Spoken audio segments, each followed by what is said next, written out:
दोनों बहनों को शुभकामनाएँ। कल महामहिम के माध्यम से मैंने देखा आपने भी गोल्ड मेडल प्राप्त किया, तो इसके लिए बहुत शुभकामनाएँ आपको। जयराम जी, बर्थडे है तो बर्थडे से रिलेटेड सवाल पहला रहेगा। आज भी क्या वो दोस्त आपके वैसे ही मिलते-जुलते हैं जो बचपन में बोला करते थे या पढ़ाई हाँ, के उनकी दौरान कि उनकी हैप्पी भाषा बर्थडे? बिल्कुल उनकी भाषा वही है। जी, अ, और मैंने कहा अभी हालाँकि लगता है कि ऐसा लेकिन ब बच जो दोस्त जैसा थे वैसा ही उसी भाषा का प्रयोग करते हैं। जी। उसी प्रकार उसी बोलने का टर्न वही होता है। स्वाभाविक है जो शुरू से साथ रहे हैं उनका एक तरीका अलग है। दिन की शुरुआत कैसे हुई? सबसे पहले सुबह कैसे आज का नहीं, दिन सिंपल चला? वही बहुत सारे लोग आए थे, कुछ लोग समस्या लेकर आए थे, कुछ लोग बधाई देने के लिए आए थे और मिला-जुला शुरुआत रहा। जयराम जी, कल आप विनोद बिहारी महतो कोयलांचल विश्वविद्यालय के दूसरे दीक्षांत समारोह में जनप्रतिनिधि के तौर पर पहुंचे थे, लेकिन वो जो शैक्षणिक मंच था वहां पर राजनीतिक असंतुलन कुछ तस्वीरें जो सामने आई, वो लोगों के सामने जो है बहुत सारे सवाल उठा रही है।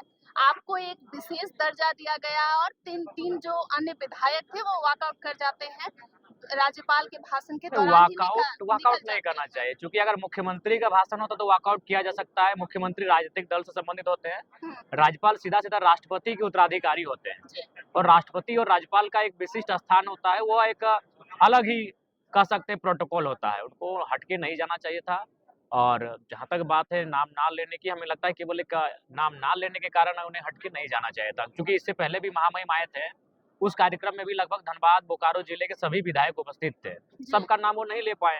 जी, तो हमें लगता है कि ऐसी परिस्थिति में कार्यक्रम को वॉकआउट करना, खासकर महामहिम के भाषण को, ये नाराज़गी के साथ अगर कोई काम था निकल जाए तो अलग बात है, नाराज़गी के साथ तो हमें लगता है ये उचित नहीं। ये जो वॉकआउट हुआ है, जो निकल गए हैं गवर्नर के भाषण के बाद 3 विधायक, क्या लगता है सिर्फ़ आपके नाम लेने के हाँ, कारण हुआ बिल्कुल या आप मान भी सकते वही हैं? लगा उनको कि सिर्फ़ मेरा नाम लिया गया। ऐसा नहीं मेरे नाम से क्या आपत्ति? वहाँ तो नाम धनबाद उपायुक्त का भी नाम लिया गया था।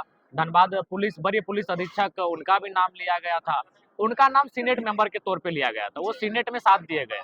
जैसे उन्होंने कहा उपस्थित सभी सीनेट के मेंबर्स, तो सीनेट मेंबर्स का मतलब वो तीनों उसी में आ गए। जी, और अगर हम भी सीनेट के मेंबर होते तो मेरा नाम अलग से शायद महामहिम नहीं लेते। जी। तो हम जी, सीनेट के मेंबर नहीं होने के कारण मेरा नाम अलग से लिया गया, जैसा मेरी समझ हो रही है। जयराम जी, एक सवाल रहेगा, बाय चांस अगर 3 विधायकों का नाम लिया जाता और उसी मंच पर आपका नाम नहीं लिया जाता, तो क्या आपका रिएक्शन भी उन तीनों की तरह होता? नहीं बिल्कुल नहीं होता, इसलिए नहीं क्योंकि हम जब कार्यक्रम में गए ना, हुँ, तो अपने आप को हम मतलब उस ढाल लिए थे कि आज का प्रोटोकॉल के हिसाब से अगर हमें कोई नहीं भी पूछेगा तो कार्यक्रम में रहना है क्योंकि इसी कार्यक्रम में हम भी आपके साथ मेडल ले लेते। आप अपना ले रहे थे, हम पीएचडी वाला ले लेते। लेकिन था कि हमारा सेशन चल रहा था, तो हम प्रेज़ेंट नहीं कर पाए। तो हम इस नाते भी गए थे माइंडसेट करके कि जो पीएचडी लेने वाले हैं वो हम एक एमएलए के रूप में नहीं, एक स्टूडेंट के रूप में भी वहाँ बैठे थे। तो मेरा कोई प्रतिक्रिया नहीं होता और शुरू में ही हम प्रतिक्रिया नहीं दी है।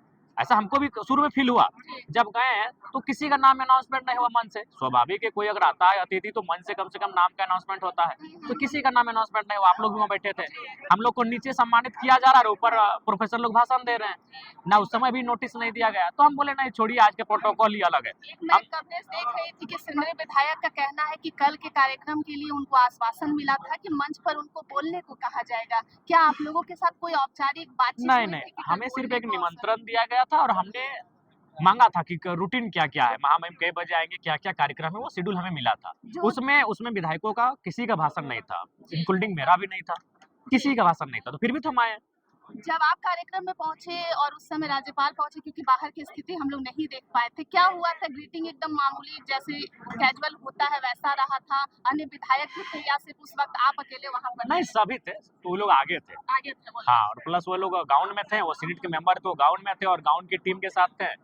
हम अलग साइड में थे। तो देखना एंट्री कुछ अथी नहीं था, वही शायद हमको लगता है उनके नाम का उच्चारण नहीं होने के बाद वो नाराज़ होकर चले गए। इस घटना के बाद जो आम जनता है वो ये सवाल कर रही है कि जनप्रतिनिधि को हम्बल होने की ज़रूरत थी और एक शैक्षणिक वातावरण नहीं, जहाँ वो एक मंच पर शैक्षणिक वो बच्चों को राजनीतिक मंच नहीं था। अगर नाम नहीं भी लिया तो वो राजनीतिक मंच नहीं था, वो दीक्षांत समारोह था। यही तो मैंने 20 साल 15 साल से विधायकी का मैं सफ़र तय कर रहे हैं और वे लोग अगर इस तरह का रुष्ट हो जाएँगे बस नाम ना लेने से, तो मेरे हिसाब से ठीक नहीं था। उनको संयमित होना चाहिए था क्योंकि वो दीक्षांत समारोह था।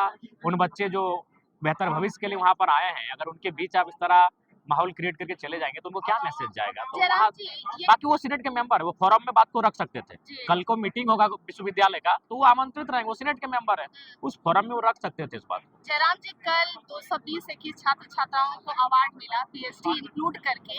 क्या लगता है आपको कि आप अगर किसी कार्यक्रम में पहुंचते हैं, कार्यक्रम किसी का भी है, लेकिन आप हमेशा लाइमलाइट लूट लेते हैं, क्या ऐसा संजोग बन जाता है इस बार भी आप जो है नहीं, आपका तो नाम हर बार है। चर्चा जब से हमें याद है कि जब से हम आए हैं राजनीति में, आंदोलन में, हम कहीं भी जाते हैं तो पता नहीं उस महफिल भले कोई सजाए, लेकिन जब महफिल में बारी आती है तालियों की तो वो लुट के चले जाते हैं। अभी क्यों वो ईश्वरीय कृपा है, वो हम उस पे हम कुछ नहीं कर सकते। जयराम जी ई कल्याण स्कॉलरशिप को लेकर के राज्य के बच्चे बहुत उस पर हम चिंतित लोग हैं। बिल्कुल सख्त है, उस पर हम लोग लगातार अपने स्तर से पूरा प्रयास कर रहे हैं। हम लोग ट्विटर अभियान भी चलाए जो काफी चर्चित रहा।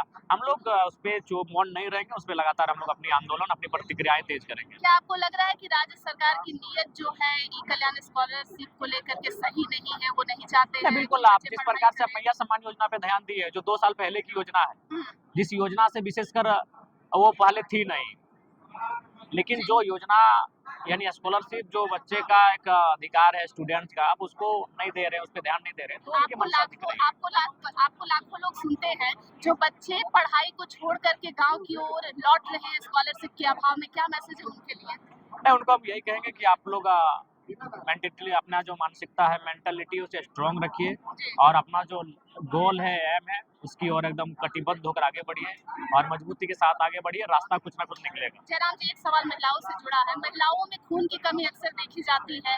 आज जो ब्लड डोनेशन शिविर में आप आए हैं, क्या संदेश देना चाहेंगे? देखिए, उनको सबसे पहले मानते हैं क्योंकि उनको अपना जो खान-पान है उसको थोड़ा-सा जैसे हम लोग गाँव देहात में बहुत सारे लोग बोलते थे कि मड़ुआ का रोटी, हमारा जो घरेलू खाद्य खाने का सामान है, उनमें खून का मात्रा बहुत प्रचुर होता है, हम्म, तो थोड़ा-सा उनको उन विषय पे ध्यान देने की आवश्यकता होगी। नए साल को लेकर के अगर कुछ कहना है, कोई प्लानिंग है, कोई रिजोल्यूशन नहीं, संकल्प विशेष लेना है? कोई प्लानिंग नहीं। अब जिस एक जनप्रतिनिधि के लिए कोई प्लानिंग ना ही होती है मल्लिका जी, जी वो उनका जीवन वही सामान्य लोगों की समस्याएँ, सुबह आना, उनका समाधान करने का प्रयास करना, फिर कार्यक्रमों में जाना, 1-2 कार्यक्रम अटेंड करना, यही हम लोग का दिनचर्या रहेगा। धन्यवाद। धन्यवाद आप